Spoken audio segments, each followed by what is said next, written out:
Imagine this. You wake up, no alarm, no boss waiting, no meetings. You check your phone. Your bank account shows $3.2 million. Your investments are working. Your assets are growing. You are, by every definition, financially free. And yet, you stand in a coffee shop, staring at a $5 latte, and you freeze. You hesitate. You calculate. You feel scared. Pause. Let it sink in.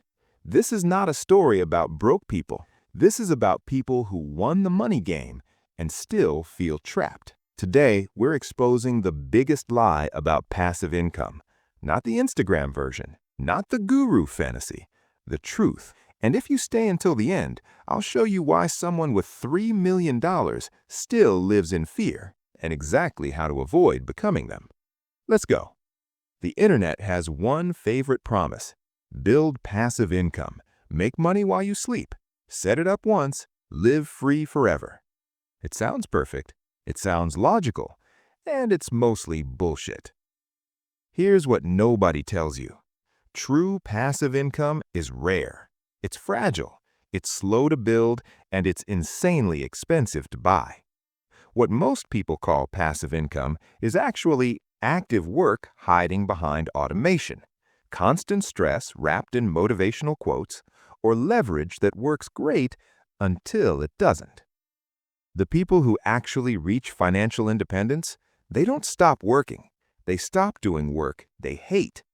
That one shift changes everything. Let's cut through the noise. Passive income means one thing. Your assets generate enough cash or value to cover your living expenses without you trading hours for dollars every single day. That's it. No laptop on a beach, no Lamborghini, no magic.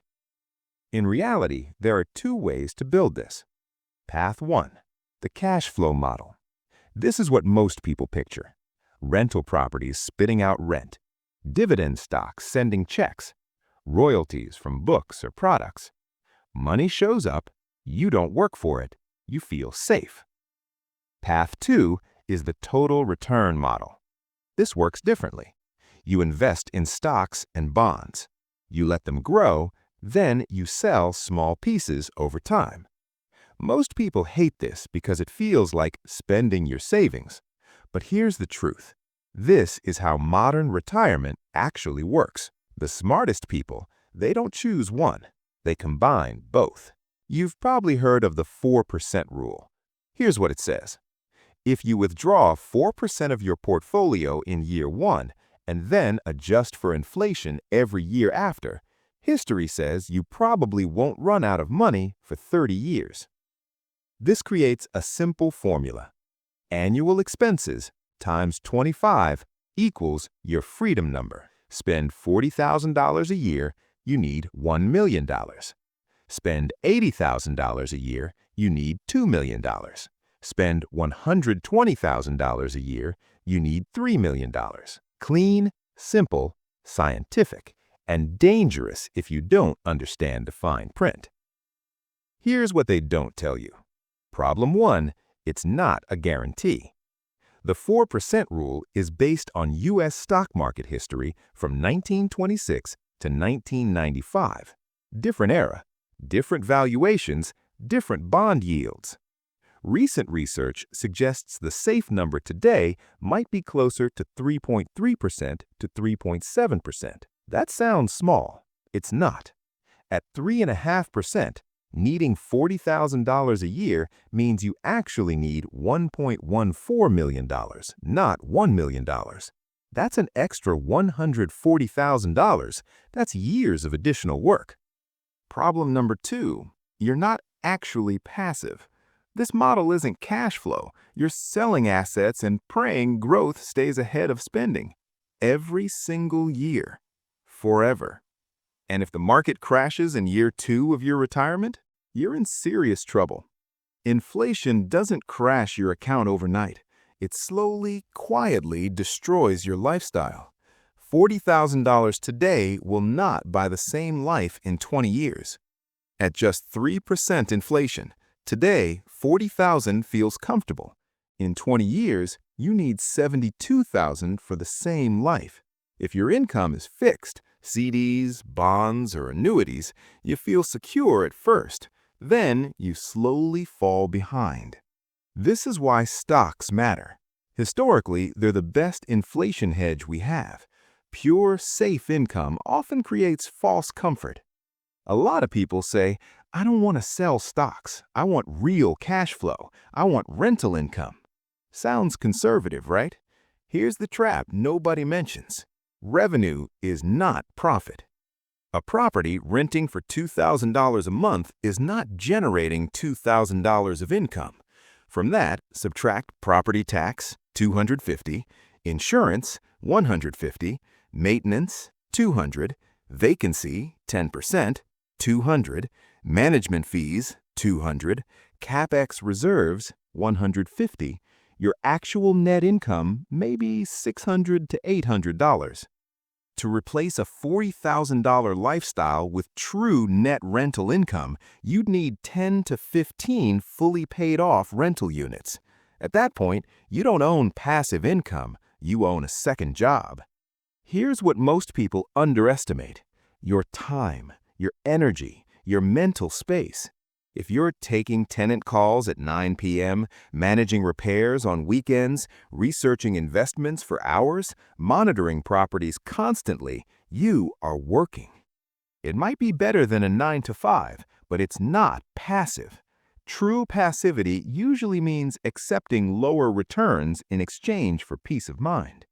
The highest return isn't always the best choice. Sometimes boring and simple wins.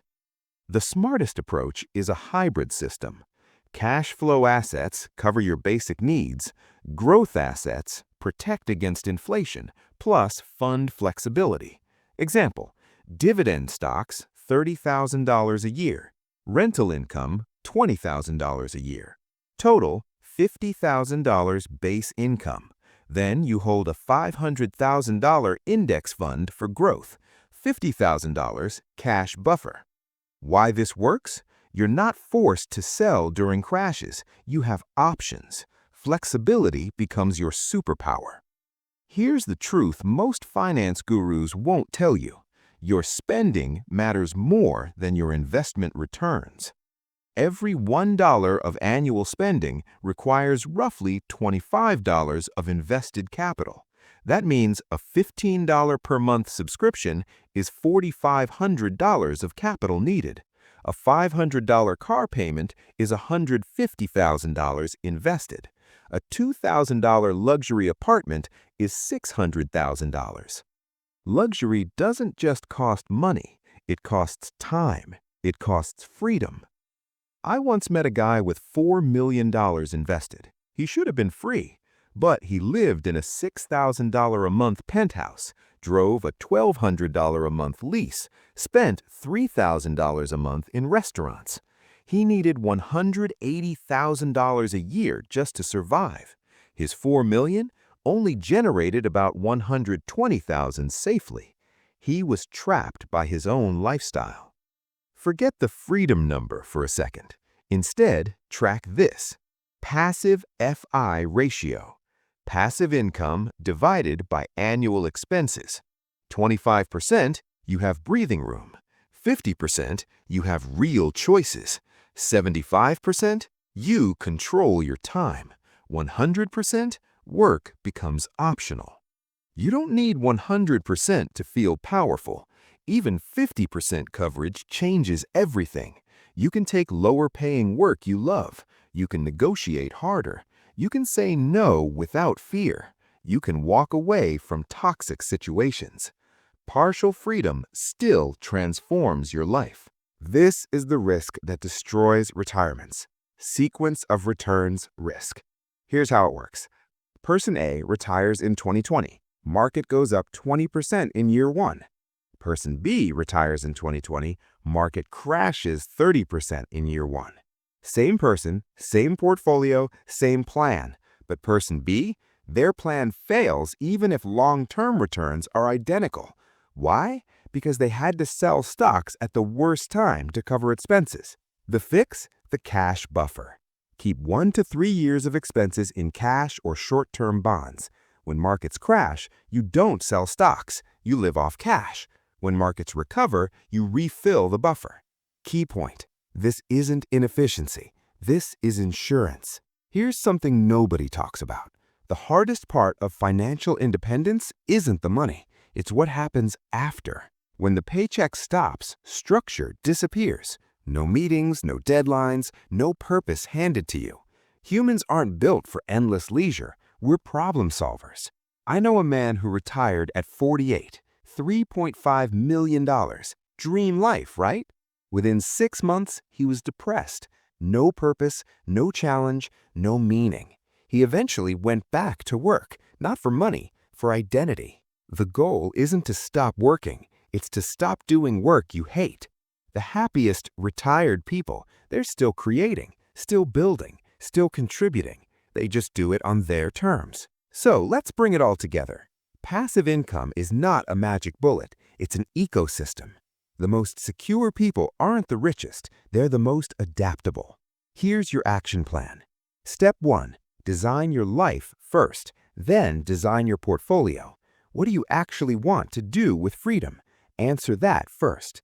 Step 2. Build a hybrid system. Some cash flow, some growth. Always keep a buffer. Step 3. Optimize spending, not just income. Every dollar you don't spend is $25 you don't need to invest. Step 4. Measure progress with your FI ratio. Celebrate 25%. Push for 50%. Don't obsess over 100%. Step 5. Plan for meaning, not just money.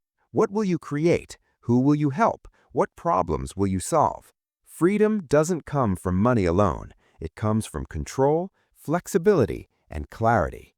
If this video gave you clarity, smash that like button and comment below, what does freedom actually mean to you? I read every single comment. Let's talk about it. See you in the next one.